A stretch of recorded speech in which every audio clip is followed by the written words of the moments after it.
Good evening, ladies and gentlemen. I'm George Thorman. I'd like to welcome you again to program A Local History.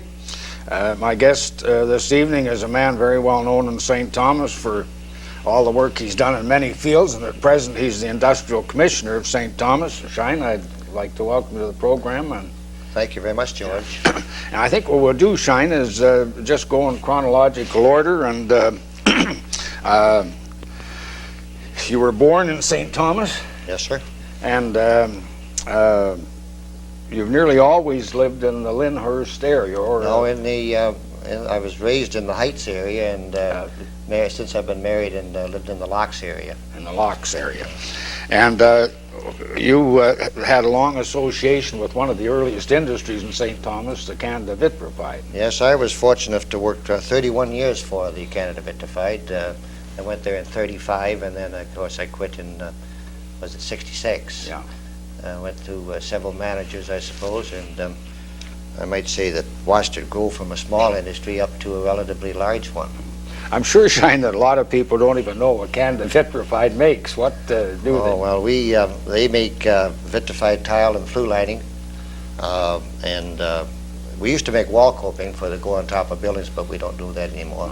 And it's just like any other industry, it's getting into a specialized industry. They've technology and everything else has forced them into the modernization of their plant, and they have a plant that I don't even recognize today when I go back. Well, because you worked with Canada Vitrified and then got married and moved out to Locks, you always have taken a very important part in not just local politics but local events. You were a member of the school board for a long time. Yes, how can I say it? We've always, I think that you should be able to put yourself up for a community service if you're going to live in a community. And St. Thomas is fortunate to have a lot of people that's doing this, as you well know, George. Shine, the time we're talking about when you were on the school board, Locks didn't belong to St. Thomas. It hadn't been annexed. And how many schools did you have there? Well, at that time we had the Park Avenue School and the Red School, known now as Centennial Ave, and Locks and Lyndhurst. That's when we were in the consolidated school system. And we were in area number 2 of the Township of Yarmouth. While we were there, we put the big addition onto Locks. We built the new school of Mary Buck. And put the additions on to Centennial Ave School. I might say that George College, our former fire chief, was the member of the board at the same time that I was, and Dave Parker. So I sat with George for 12 years. And then how many years were you on that school board? About 12 years. 12 years. I think George was about 14 or 15. Was he? Yeah. And you were always very proud of your school out at Locks. And, well, we thought we were even better than the city schools. If we can't think good of ourselves, we better quit. But no, we had audiovisualization, and it was interesting that we met with some of the members of the city school board, and we were going to start teaching French, and if we hadn't got taken in 1960. But there was no, so that would be in '59, and at that time we could see that we were doing our children a disservice by not having a 2 language, and we thought we would be giving our children a great opportunity to have their second language. And however, it didn't come about because the city school board said at that time that they would not be teaching French, so there's no intention of going in there for 1 year. The language is an interesting thing. A lot of people say, well, we're having French pushed down our throat and so on, but one of the things we need in Canada, and you're in the industry and you realize this, is that world trade and business connections are worldwide, and one thing Canada really suffers from is that we don't have enough people who are competent in languages. Yeah. I was being very selfish. The board was being very selfish. We just said that there was some tremendous job opportunities if we could have the advantage of having the 2 languages. And so we were looking at it very selfishly as far as our children was concerned. And I love the people that can talk 5 or 6 different languages. It's the advantage that they have over myself that can only speak one English, and not that too good, I guess. No, most of us are that way. Now, Shine, after all that service from '47 to '59 on the school board, and the building programs. You might tell us something about how much you were paid as a trustee. Oh, yeah. We got $5 a meeting for 12 meetings a year, and after that it was free gratis, and so that totaled up to $60. No mileage, no expenses, no anything, I suppose to say. But we were proud of it, and we appreciate the fact that we were elected to the school board, and I'm quite sure that we didn't have to take a back seat from anybody, and I'm quite sure that our teachers was satisfied in the way that we ran our system. Yeah.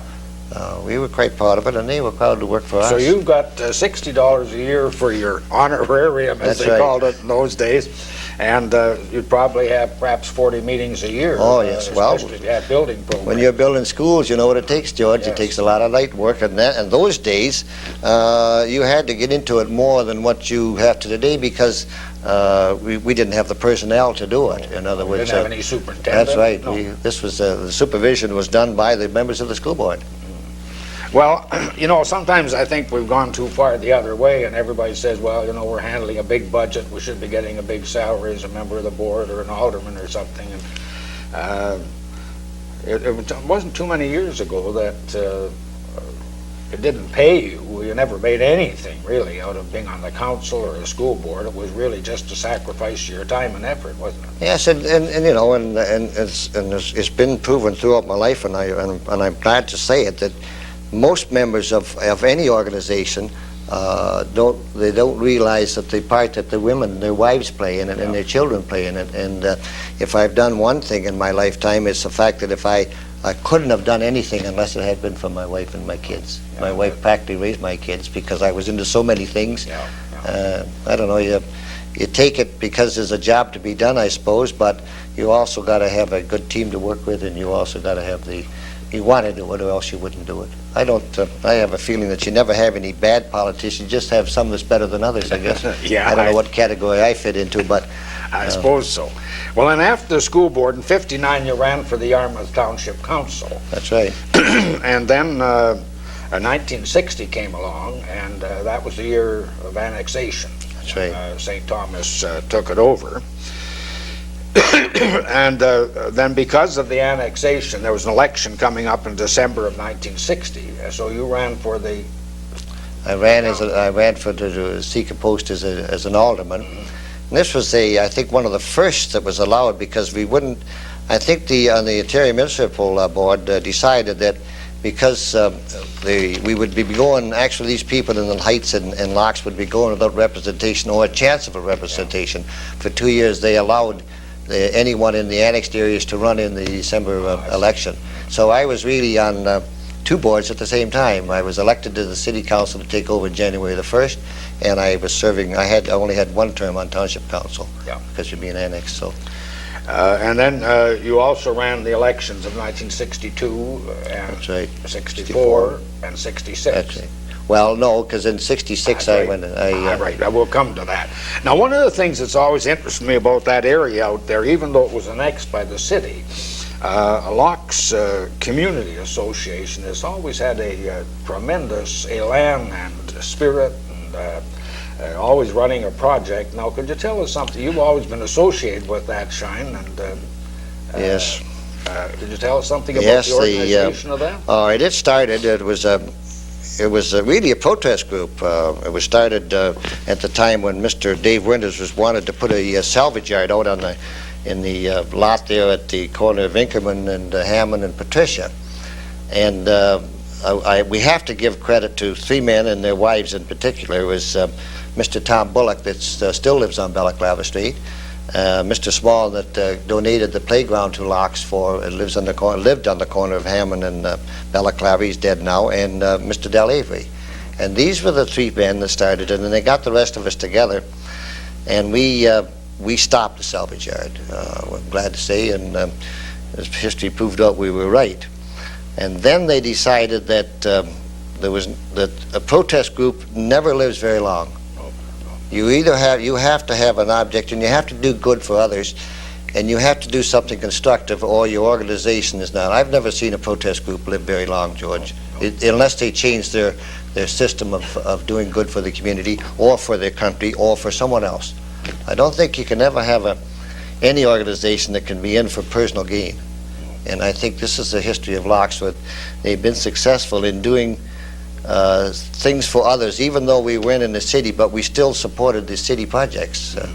The retired school, I remember that we paid off the $750, which isn't too much money today, but it was those days. Paid off the mortgage on the retired school on just off of on Dunkirk, I guess, or just off of Fifth Avenue. Yes, and that was that school received no help at all from the taxpayers. Oh no, here, did it? it was all pay of parents and yes. and their friends. And it's been a very successful venture and has filled a big need in education in St. Thomas. yes, I can imagine it would have been certainly a source of irritation to think that the retired children was under the institutions and jails. Yeah. You know, that was the terrible. That was the government finally changed that and put it under the school system. And it should be, because, you know, if I happened to have had a retired child and I was paying school taxes and my child had to sit on the side of the road, I think I would have been pretty mad. I know, I agree with you there. Well, what are some of the things, now Loch Fair is perhaps the biggest event you run, and how many years has that been going? Well, I think this is our 31st. I think somewhere along the line, one of our chairmen missed out on the date on the advertising, so it could be it could only be the 30th. But in reality, we could have also had a small garden party. That's how it started. Yeah. So we could have had a garden party the year before that we didn't count anyway. So. Yeah. But I think the point you're making is that the association decided not to be a critical committee and just sort of fight for this or that, but That's to right. throw themselves into a community and a city betterment and help Boy Scouts as well as retired school and all kinds of associations. Oh yes, and if you notice, and I just thought, I knew I was coming on, George, to talk to you, so I got thinking about it last night, and you know that outside of taking the name of Loch's community, we don't have our name on anything, on any project, although we've been helping out other, like the Optimus or the Kinsman or the Lions or the YMCA or the YWCA, and we can go on to countless different projects we've assisted, and yet we don't take the credit for any of them. Our policy has been if there's a club or an organization that is doing a project for the city, then it's our best interest to support them and financially. Well, I know, Shine, that you've been president of that organization several times, have you not? Or well, chairman? I was the president of Loch's community club for just 1 year, because we've had so many good people out there that really and truly, until I think we've only had one, Mark Smith, who was president for 2 years, but the rest of us all had to be elected. But I was the chairman of the fair board for five years, and then they asked me, and I was proud to accept the chairmanship of the fair for the 25th anniversary. So it really was 6 years that I was the chairman. So it was an honorary thing on the 25th. That's a big job. Now, besides your interest in Lochs, you've always been a very strong Odd Fellow. That's right. And I understand you were the chairman for the building the new Odd Fellow block on what, Moore? On Moore Street, Yeah. yes. At one time we was up at the corner of Metcalf and Talbot, up above where Blackmore and Mackenzie's store used to be, and the man from Sarnia bought the buildings in the block Anderson, and he wanted to tear off the top floor, so that we was without a home, so to speak. And so a group of people got together, and there again, there are too countless to even name. I could name the prominent ones like Mr. and Mrs. McNames, five McNames, and Harry, and Doug Leith, and I could name them. There was, what I'm trying to say, I guess, George, is just don't do a project by yourself, and you have to. I guess the nice thing about my life is that I've always been associated with people that has been ready to form a team and do the work, and everybody get in, and without any glory. And sometimes I happen to have been the president of that there, but I think full credit has to go to these other people. And there again, this was the first in the history of Odd Fellowship that, because the Constitution didn't allow it, that the women had a part ownership in it. And I remember that story. I guess in some ways I've been a bit of a rebel for certain causes, but we wrote the Grand Master and asked him if they could join in as a part of the part ownership, and of course they wrote back and read the Constitution and said that we couldn't do it, that it had to be strictly by the two Oddfellows lodges in St. Thomas, and we wrote them back and told them they should change the Constitution. We were going to do it anyway, and the funny part of it was we did do it, And the very man that wrote and told us that we couldn't do it, they come down and cut the ribbon to officially open it and give us praise. So I don't know whether they've changed their constitution or not, but this is owned by 7 different organizations, which is a part of the Odd Fellows and Rebecca's encampment. So we got the building built. Took us 2 years. We got I guess it's, I think it cost us about $35,000 or $40,000, and I don't know what the building would be worth today, but there again, it was a lot of free help from the sewers right up to the top of the building. And the women have paid for it through their banquets. I never realized that before. Then the women own. Oh yes, they're all in equal partnerships, which is very unusual, and so it's not really that unusual. No, what's unusual is that we had those ideas that you couldn't. Women didn't do this, or women didn't do that. You know, it's the same with, say, running for council. Like Eva McCulley was the first woman we had in the school board, and Edra Sanders was the first woman we had in a city council. That was in the 1930s. And now we have how many women on council? 2 on this year. Very capable women. Yes, too, you know. Oh, I know. And we've had. Helena Frank was on. Oh, yes, capable member, and so we've had. You know, I often think about the Muslim or the Islamic religion, where they say that women are inferior to men. It's in the Quran, and really, in those countries, 50% of their population is kind of shut out from the sort of creative, productive process of the countries, aren't they? I don't know what we would do without our women in the free world. Education and that there is equal to all, and in some cases you watch the graduations come out, and I was watching the other night over in London there, and the top one was a girl. They can whip us any day of the week if they set their mind to it. Thank God they all don't do it, but we like to have a little feeling, I suppose, of superiority, but I'm quite sure it's only in our own mind. Well, now, I think it's only in our own mind that we kind of fool ourselves that we are superior. Well, Shina, what I want to talk about is the industrial commissionership and your association with it.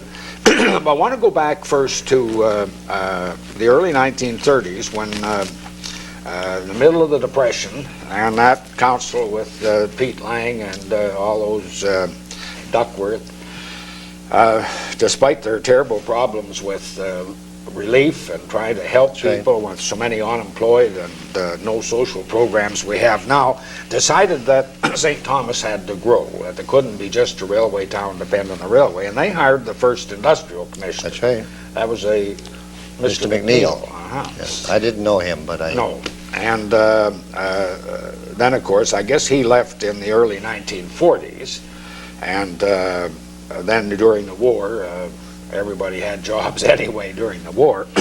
And then after the war, the city hired Tubby Sparling as industrial commissioner. And could you say a few words about what his contribution was? He was from 1945 to 66. That's right. And he was very successful, wasn't he? Yeah, I'm quite sure that Tubby would say it if he was alive today, that here we get into the teamwork. And I'm quite sure that if Tubby was here today, he would say that that it was the team that got it. It was the people of St. Thomas that got it. It was the Industrial Development Board and persons like Percy Spackman. And then after Percy Spackman got older, Vince Berry came in, fantastic man in industrial development. And people like Don Anderson, and then I watched your interview with Pete Lang, and he went through these men, and I quite agree with him 100%. There again, it was through necessity that we had to do, that the city had to do something. The railroads was going down, and people would still say to us, well, we really haven't grown much in 40 or 50 years, and we really haven't. But Mr. Gibson, our planning director, said one time that we really should have been a ghost town. You just don't lose 3,000 or 4,000 people in 2 or 3 years and survive. But the fact is that we had some pretty good people, business people in town, and the council of the day said that we had to get into secondary manufacturing. and it's still true today. We have only got two things going for us as St. Thomas, believe it or not, as far as that goes, that we have to have. One is agriculture, which is very important to Elgin County and to the city of St. Thomas. And the second thing is secondary manufacturing. We don't have any raw materials as such except for agriculture. We are fortunate to be sitting in a geographic situation in as far as southwestern Ontario is concerned. We had the 5 railroads going through, although they were being turned to diesels, but the fact is that they were still an attractive place to come to. And then we had the water. Yeah. We had the water.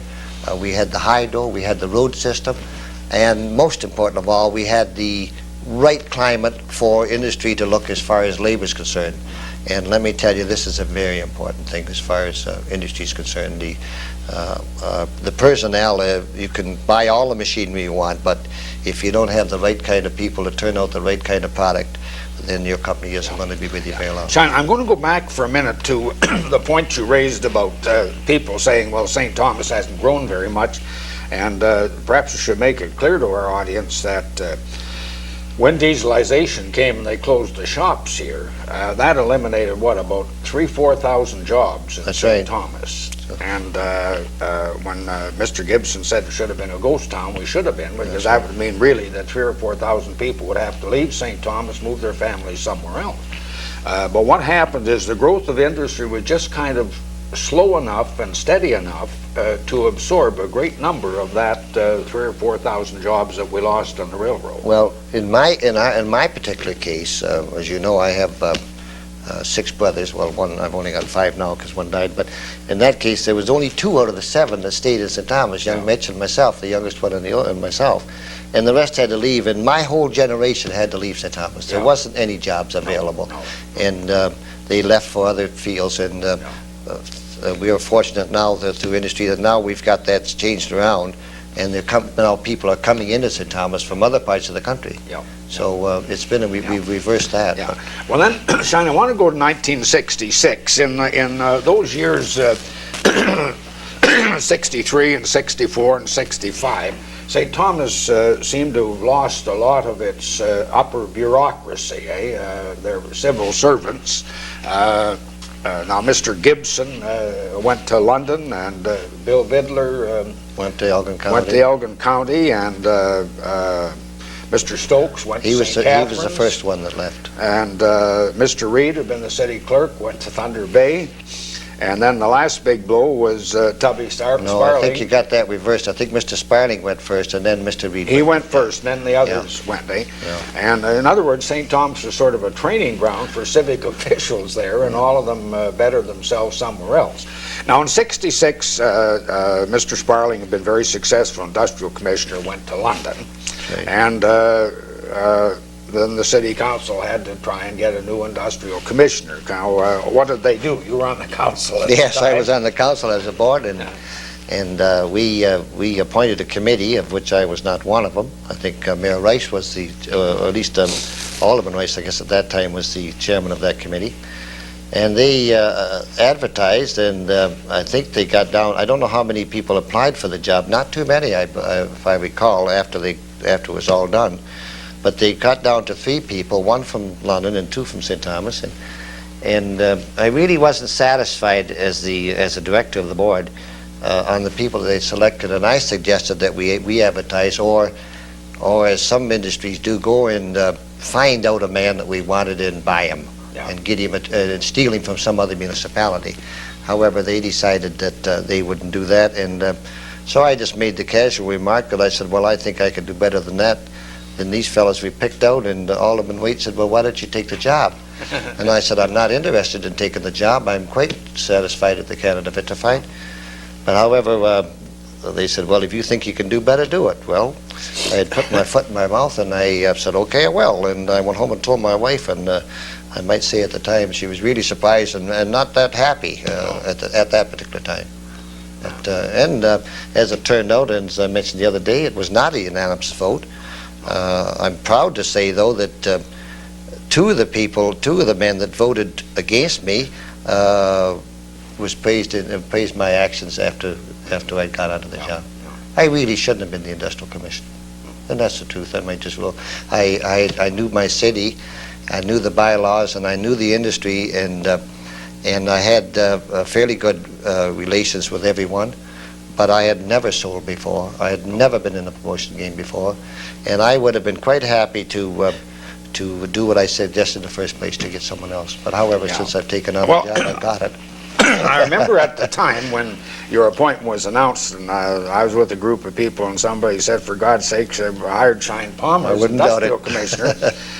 What backgrounds he got, and I knew you pretty well at the time, and I said, well, Shine's a doer. I'd known what you'd done on the school board out there and what you'd done with the Odd Fellows, and I guess I'd met you through Vic. Or really, I met you because the family has color blindness. That's right. That was an interesting story. So I said, well, I'm not disappointed. And the thing is that people have an idea in the back of their mind that an industrial commissioner must be some kind of magician, you know, talk like Winston Churchill, and be able to persuade people. And I think, as you pointed out already about Sparling, that it's more a team approach that counts. Oh, yes. And if you were going to pick someone as an industrial commissioner, I don't know just what you put down as what you think are the important ingredients for that man to have. Eh? And this is what I think a lot of outside people dream. Well, a man should be a university graduate, you know, perhaps you should be an engineer, and so on and so on. Well, anyway, you got the job, and as you pointed out, a couple of the council who voted against you have been your strongest supporters since. And I think you've done a very good job as that. Now, I suppose what you mentioned, your big advantages were that you knew the city, you knew the industries, and you'd had council experience, you'd had school board experience, and you knew what industry was looking for, because you worked yourself in a plant, and was a foreman at the last. Now, and your wife agreed to let you apply for it. She must have, or you wouldn't be here today. That's right. Well, Shine, since you became the industrial commissioner, the competition has become terrific, hasn't it? Yes. I think more cities got themselves in the position that St. Thomas was in, that they had to have secondary manufacturing. As I said to you the other day, that out of every 100 industries that come into Ontario, and that's a lot of industries, 75 go into the Toronto area, and I don't mean the Hamilton, St. Catharines, Port Colborne area. I mean in the Mississauga and up a little bit just north of Toronto. So that only leaves 25 for about 35 or 40 different communities that's left to get this particular industry.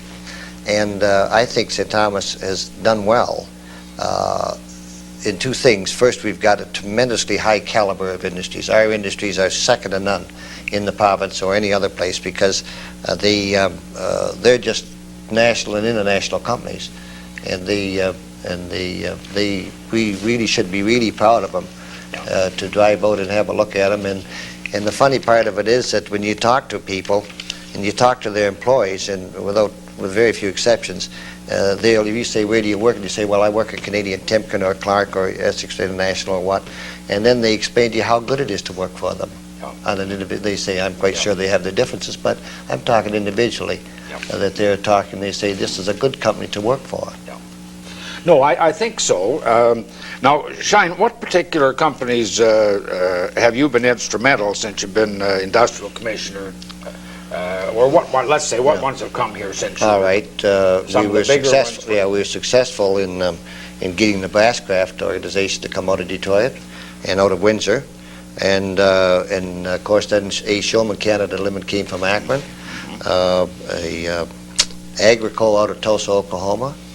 Could you say something about Agrico? It's rather interesting. Again, people see that big complex there and don't know what the background of it is. This is urea. It's a form of fertilizer pellets that come up, and they mine it down in Florida and ship it over to New Orleans and up the Mississippi River by barge to Cincinnati, and then it's taken off on the team trains, and it's divided up into Saginaw, Michigan, and into Ohio, and through places. And St. Thomas happens to be the terminal for Ontario. And it was an interesting, I really didn't have to work too hard for that one now that I think about it. We were at the furthest, at the terminal point of the C&O Railroad, and the C&O was hauling the stuff out of Cincinnati, so it was either a case of putting it in, the only place we had was on the CNR, out in the industrial area, but they were really looking at someplace over the Fingal Hill, if they could have got what they wanted there in the road system. Well, unfortunately, the road system out over the Fingal Hill is not conducive to transportation, and they brought it in by railroad, but they take it all out by truck. Well, how many people do they employ roughly? 5. 5, yeah. It's Five, not a labor-intensive industry. No, it's a jewel as far as profitability is concerned for the city. Yeah. I guess we get $35,000. I guess I don't want to be quoted on that, and taxes. We have 5 people working there, so I suppose it would be an awful city, but industrial. But the thing to do, the idea would be have 100 of those plants, and you wouldn't have any people, but you wouldn't have any schools. You wouldn't have to supply any roads. You'd have nothing. All you do is just money. Like if in a case in point is the Ford Motor Car Company in Dearborn, Michigan. Where they're just surrounded by Detroit, and all they do is take the taxes from the Ford Motor Company and laugh all the way to the bank. But of course, you have to have people. That is an exception. Well, Shine, this is one of the things about some of the proponents who are against increased industrialization. They say, well, you bring a big plant in here and they have 100, 150 employees, that's another 150 families, and they have, say, 2.1 kids per family, and there's another 300 kids that we're going to have to build another school. And on the other hand, the city looks at it, well, we're going to get increased taxes from that firm, city taxes. Now, what is the balancing point there? Can the city get too much industry? And I don't think it has to be quite in those terms, if I can say it my way. I think that if you don't have industry, and God knows industry has cost us money as far as servicing is concerned with all its problems, but the thing that I say, that if we don't have progress, if we don't have these industries and we don't continue to carry on, then one of these fine days you're going to be walking down the street and turn around and there's nobody behind you. In other words, what can the next generation do? If you don't continue to progress, you either, it's an old cliche, but they say, well, if you can't stand still, you're either going backwards or forwards. And so in spite of the fact that with the increased population and with the Ministry of Environment and all its problems, a city has to go ahead. But it's an expensive, debenture debt, and I'm quite sure that if I was had a different frame of mind and saying, well, industry really didn't do me much good. I still work on the railroad, and my job was not important, it was not conducive to that. But look at our merchants. The purchasing power alone of these industrial workers. That was one of our things that we worked on the mall so hard for, and we had no objection from the downtown people on the mall, which is very unusual, George. Most cities get objections. That's right.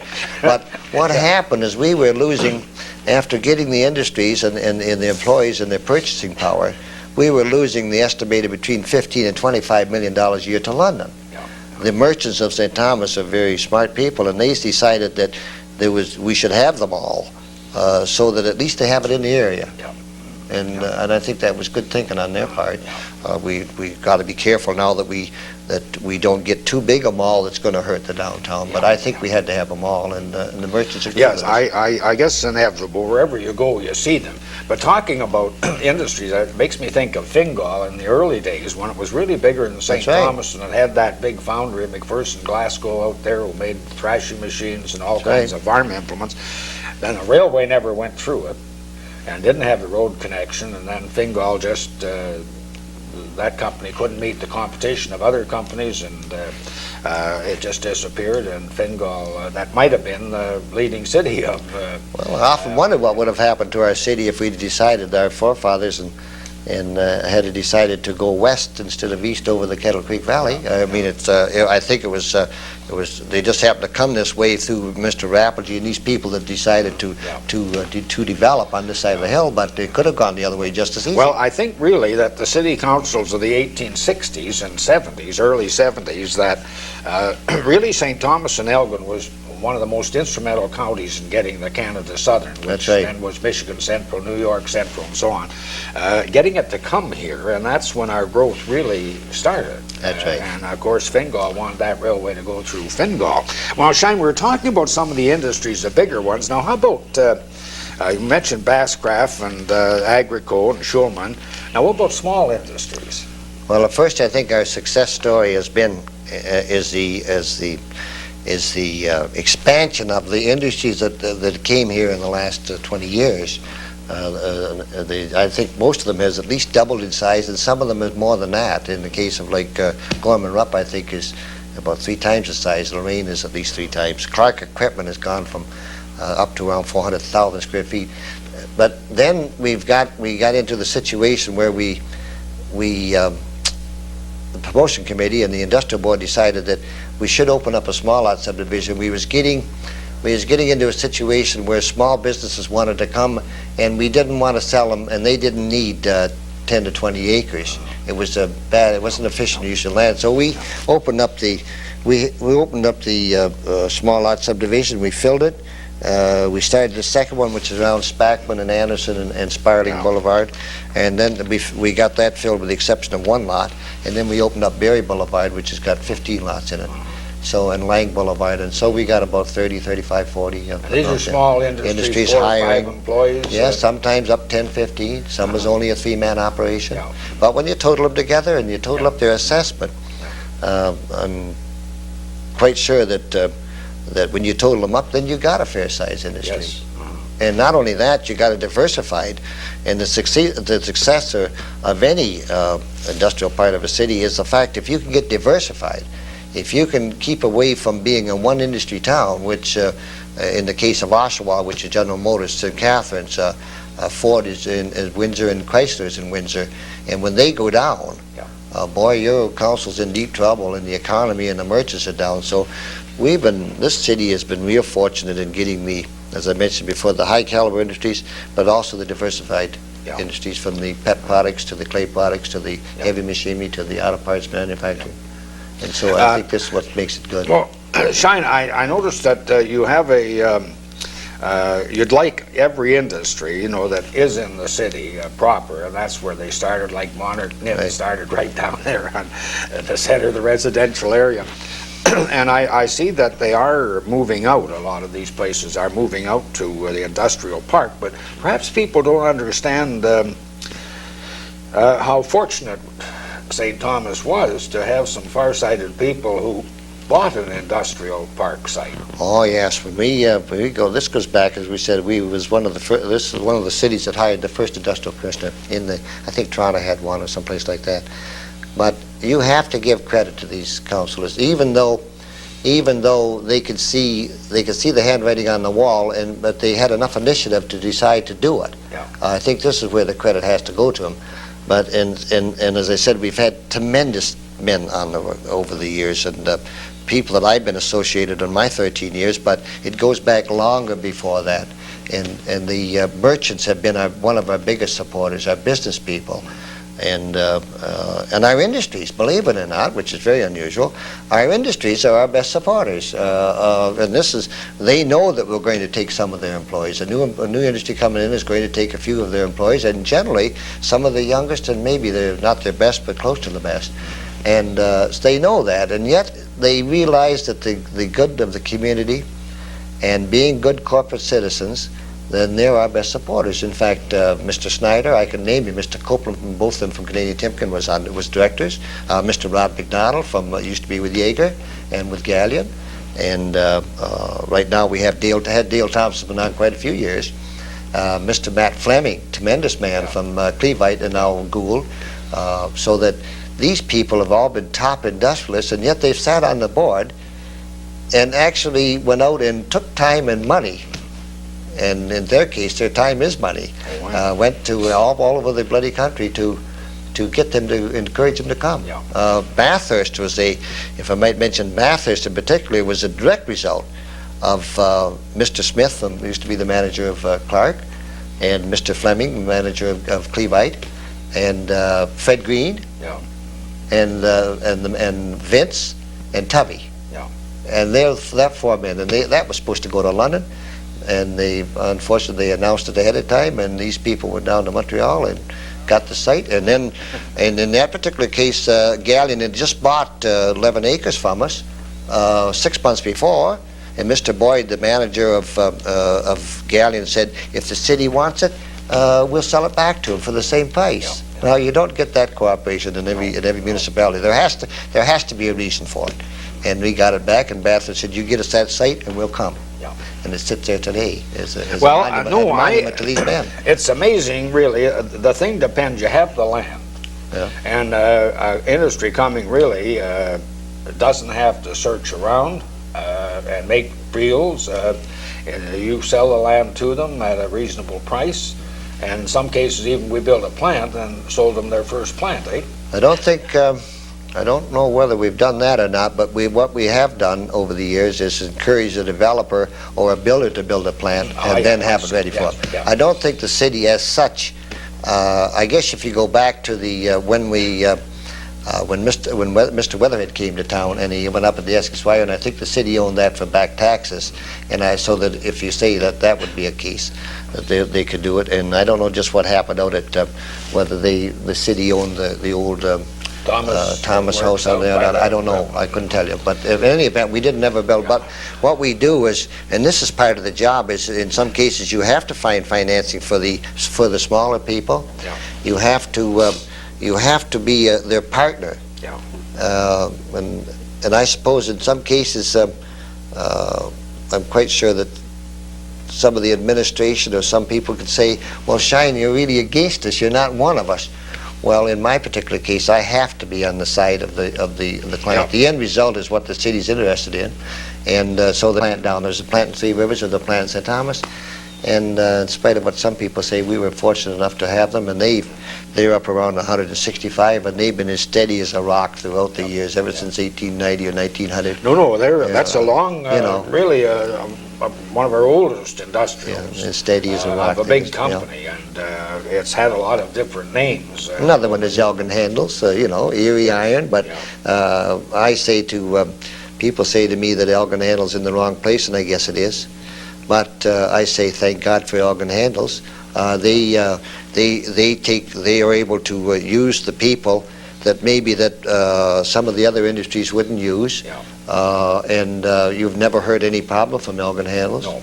They've just kept expanding. Mr. Day himself, Mr. Day Sr., Hap, and then we got into Kerry, is carrying on in his dad's footsteps, and just doing a fantastic job.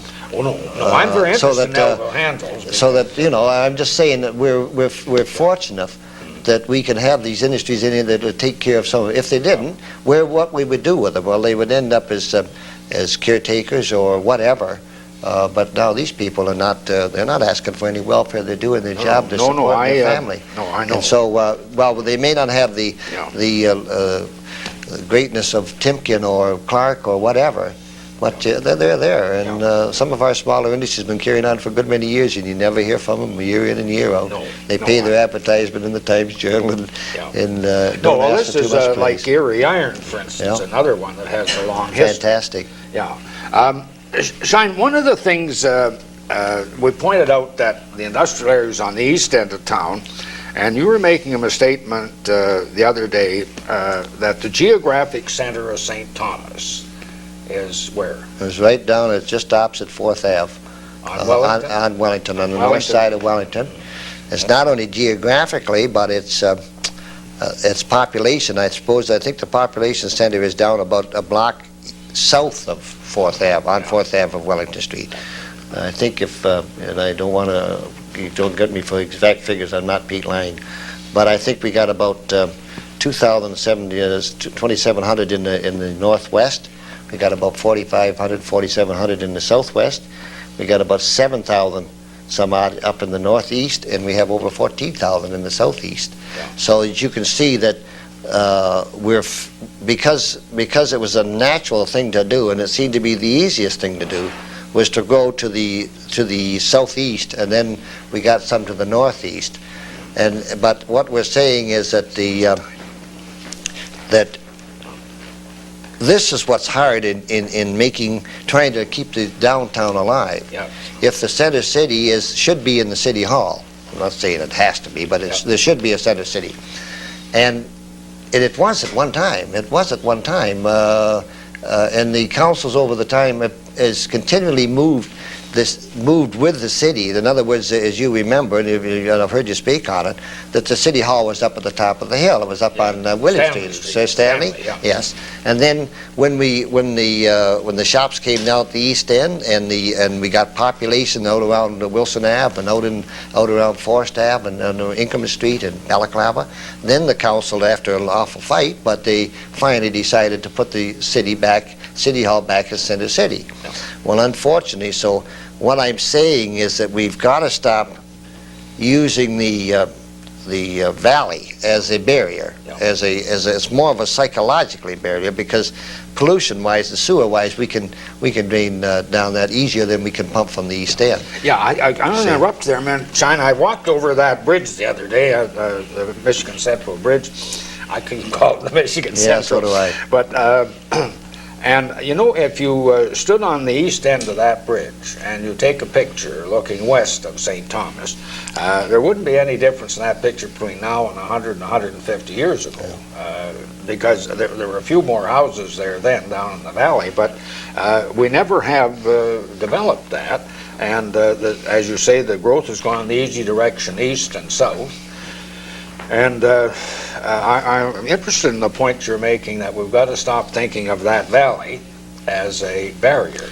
Well, I suppose long before my time, the Wilson Avenue ravine was a barrier. Yes, it was. I don't think people today consider it a barrier, because we got a bridge across it. But another one that's really important, and I do know about, is the Fifth Avenue fill. Thousands of people go over that every day, and they don't consider that a barrier. But back when I was a boy and in my young manhood, that was a barrier. You had to go down through the gully, or you had to go down to First Ave, and there was no other way across it. But what I'm saying is that we've got, Elgin County has a road system up to St. Thomas and around it with 45 and 52. We're getting the expressway through now. That'll connect out there. So I'm saying that the most important thing that's going to help us revitalize the downtown is that we've got to put the customers back into the center city, out to the west, maybe 8,000 or 10,000 people, so that now the merchant downtown is in the center of things. Yeah.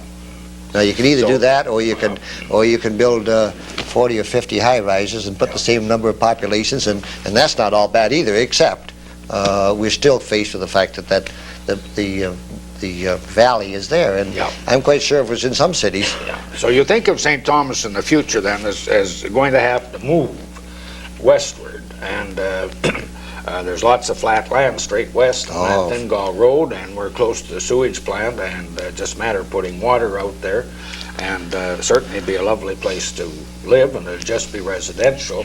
And then you feel that those people might supply some of the customers that are now lost to downtown. That's right. Well, I mean, I'm just looking at it as a layman, and the fact is that we talk about the city hall should be in the center of the town, but when you stop and think of how out of the center it is of the pollution control plant, sitting right at the west of town, and all the 27,000 is to the east. There's nobody to the west of it, and yet the center. It would be nice if you could say that the sewage plant should be right in the center of town. Then we all got to come in like the spokes on a wheel. Yeah. You know, but I mean, this is the way of gravity sewers. But it takes a lot of thinking and a lot of planning and a lot of cooperation.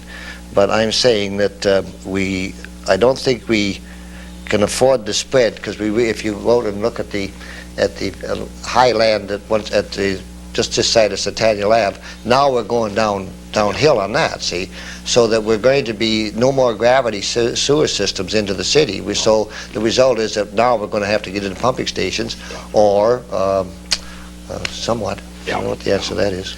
Well, that's interesting. You know, as a longtime resident of the city, I've never wanted St. Thomas to grow too much or too fast, and we really haven't grown too fast. It's been kind of regulated growth. Now, there's one other industry I wanted to ask you about, Shine, that we've read about in the papers, the Gibson Company, the Canadian distillery, Chevrolet, yeah. which would be a brand new industry. How are things coming with that? Everybody asked me that, and they own 86 acres. They bought it, the option in '74. Mr. McNaughton announced that they would be starting within 2 years in 1978. They have started now, to me and to you, and I'm quite sure to all our citizens, that the starting of an industry really is when you dig in the ground. Yes. When you take the first soil and put up the first steel. But the building of a $20 million distillery it takes a lot more than that, and so that they may be spending $300,000 or $400,000, I suggest you, on plans. Yes. And getting the design and that, and they have had people working on that. The economics of it is at this time are saying that they don't want to do it at this particular time, but I talk to them at least once every 2 months, maybe more than that, to talk to Mr. LaRose and Mr. McNaughton, and they're still on. They're still their land. Yeah. And so I'm not saying that they're not going to come, because they are going to come. Yeah. And you're going to see other industries come too. Yeah. Well, I suppose it's like every other industry in Canada now. It's so difficult to build new plants, so expensive that I suppose sometimes people have deferred things for.